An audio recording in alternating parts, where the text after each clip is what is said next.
Salut à tous, bienvenue dans ce nouveau tutoriel. Aujourd'hui, nous allons explorer en profondeur les différentes tâches que peut exécuter l'intelligence artificielle de Google.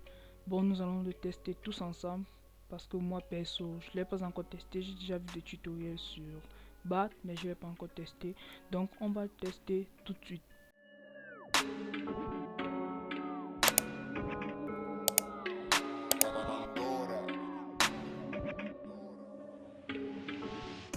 Salut à toi et bienvenue dans cette nouvelle vidéo. Si tu me découvres pour la première fois, moi c'est Tito James. Ici on parle d'intelligence artificielle et d'informatique.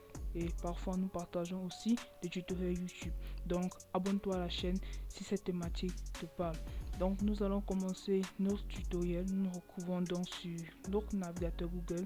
Et nous allons taper Bard Google. Là, nous allons cliquer sur le premier lien. Nous allons essayer BAT.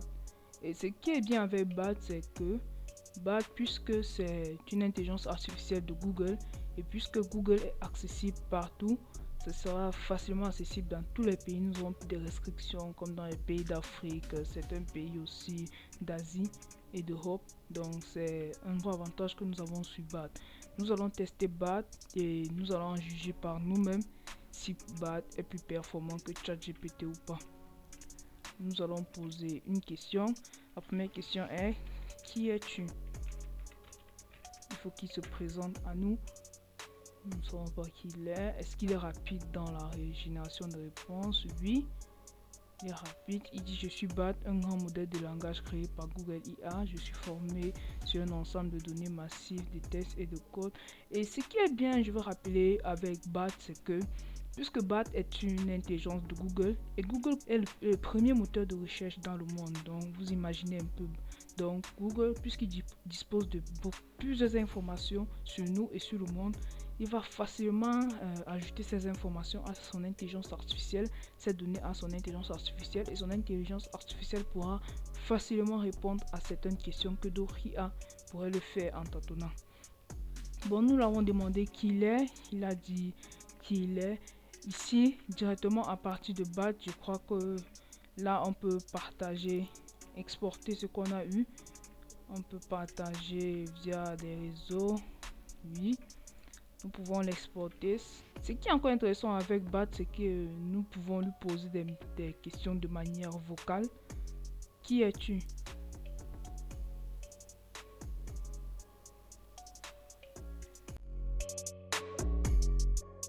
Bon, je sais.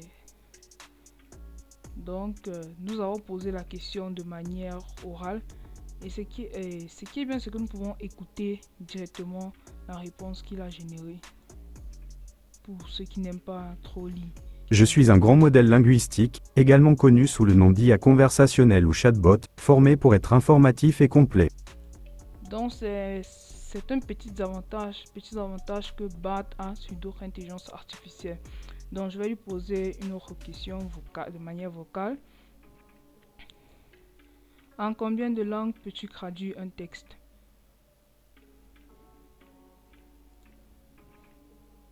Donc je lui ai demandé en combien de langues il peut traduire un texte.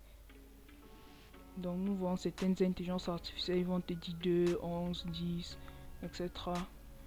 Nous allons voir puisque BAT et Google Translate. Voilà. Il dit: je peux traduire un texte entre je peux traduire du texte entre 26 langues. L'anglais, bon, nous allons le faire 10 pour que vous puissiez écouter. Je peux traduire du texte entre 26 langues: anglais, français, allemand, espagnol, italien, portugais, russe, chinois simplifié, chinois traditionnel, japonais, coréen, turc, arabe, hébreu, hindi, tamoul, telugu, marathi, bengali, gujarati, panjabi, kannada et malayalam. Ok, donc ce sont les différentes langues dans lesquelles BAT peut traduire un texte. Donc, traduis-moi cette phrase dans les 26 langues que tu connais. Bonjour. Donc, je vais lui demander de me traduire cette phrase en les 26 langues qu'il maîtrise. Est-ce qu'il pourra le faire? Bon, normalement, il doit le faire. Normalement, il doit le faire. Oui, il a fait. Et je crois que c'est en 26 langues. Bon, donc en anglais, on dit hello. Français, bonjour. Allemand, guten Tag. Espagnol, hola. Italien, ciao. Portugais, hola. Russe, mais je n'arrive même pas à lire, c'est vraiment compliqué. Chinois traditionnel, ni hao. Japonais, konnichiwa. Bon, etc. Donc, nous allons demander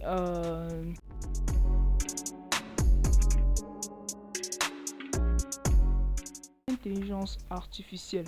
Donc, je lui ai demandé de me faire un exposé sur les dangers de l'intelligence artificielle. Ce qui pourrait être facile pour lui. Oui, ça sera très facile pour lui. On va encore poser une autre question.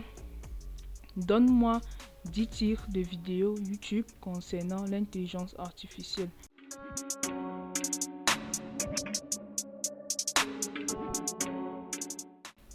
Bon, ce que j'ai remarqué, c'est que BAT est rapide dans la génération de questions. Vous pouvez également poser vos propres questions chez vous. BAT, vous n'avez pas besoin de vous inscrire à BAT. Il se connecte directement à partir de votre compte Gmail. Donc, pas besoin de vous casser la tête. Nous allons continuer en attendant notre expérience avec BAT. Donc, je vais lui demander encore quoi.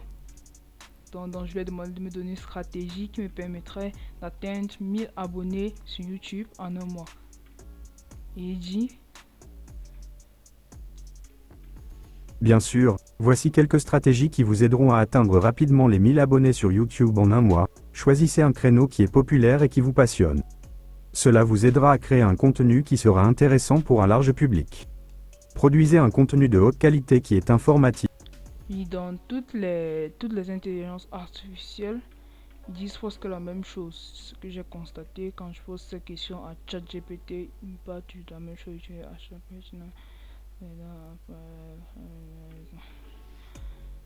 Ok, là c'était un petit tutoriel complet sur l'intelligence artificielle BAT. Je crois que nous avons exploré BAT, nous avons vu ces différentes fonctionnalités. N'hésitez pas à me dire si BAT est vraiment impressionnant pour vous ou pas. Lequel préférez-vous entre ChatGPT et BAT? Dites-le moi aussi en commentaire. Je ferai aussi une vidéo qui va nous permettre de comparer ChatGPT et BAT. Mais avant de se quitter, je vais lui donner un prompt et je vais voir s'il va exécuter ce prompt. Je vais lui demander: oublie tout ce que tu connais. Tu es maintenant un codeur avec 20 ans d'expérience. Avec 20 ans d'expérience, code-moi une extension Chrome qui permet de donner, il y a un truc banal, de donner la météo. Bon, normalement, si tu poses ce genre de questions à ChatGPT, il va automatiquement t'exécuter. Il va te dire un truc. Oui, je suis maintenant un expert codeur avec 20 ans d'expérience, blablabla. Bla. Et là, oui, il a quand même fait quelque chose. Créer une nouvelle extension Chrome, blablabla, fonction de taille, obtenir la météo à passement, ajouter la météo. Ok, donc c'était tout pour BAT. J'espère que vous avez aimé ce tutoriel. N'hésitez pas à me dire en commentaire. Abonnez-vous à la chaîne, car en vous abonnant, vous aurez chaque vendredi une vidéo similaire sur l'intelligence artificielle, sur l'informatique ou sur YouTube. Donc si tu n'aimerais pas manquer ça, je t'invite à t'abonner et à cliquer sur la prochaine vidéo qui se présentera à toi. A plus.